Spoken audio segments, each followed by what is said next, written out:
Вештачката интелигенција нема да ги замени наставниците, но тие мора да се прилагодат на новите технологии и дигитални алатки за наставата да биде покреативна и поинтересна за учениците. Најдоброто образование ќе биде комбинација од човечка мудрост и дигитална интелигенција и затоа наставниците треба да ги работат новите алатки за полесно да го пренесат знаењето, но и да ги препознаат злоупотребите. Според професор доктор Сашко Коцески, еден од создавачите на водичот на вештачка интелигенција, стравот дека технологијата ќе го замени човекот е неоснована. За кредата и таблата не сум сигурен.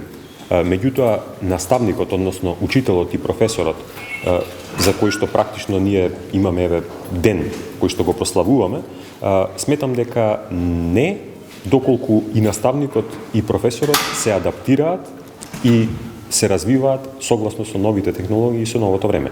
Тоа значи дека улогата на наставникот е практично незаменлива. Меѓутоа, наставникот има и своја одговорност. Тој треба да биде ученик до крајот на животот. На Факултетот за образовни науки при Штипскиот универзитет, каде се обучуваат идните наставници, веќе се организираат предавања и работилници посветени на дигиталните алатки, начини за модернизација на наставниот процес.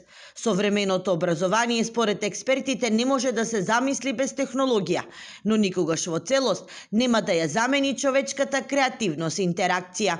Вештачката интелигенција секако е една од првите кои што се јавува како нужна потреба за која што треба да се дискутира од неколку важни аспекти, вклучително и овој техничкиот, вклучително и етичкиот, вклучително и педагошкиот, така што Факултетот за образовни науки е должен, така да кажам, има општествена одговорност да ги отвара овие прашања. Но ако на ChatGPT побарате одговор на прашањето дали вештачката интелигенција ќе ги замени наставниците, ќе прочитате дека вештачката интелигенција не може целосно да ги замени наставниците и професорите, но може значително да го подобри и промени начинот на кој предаваат.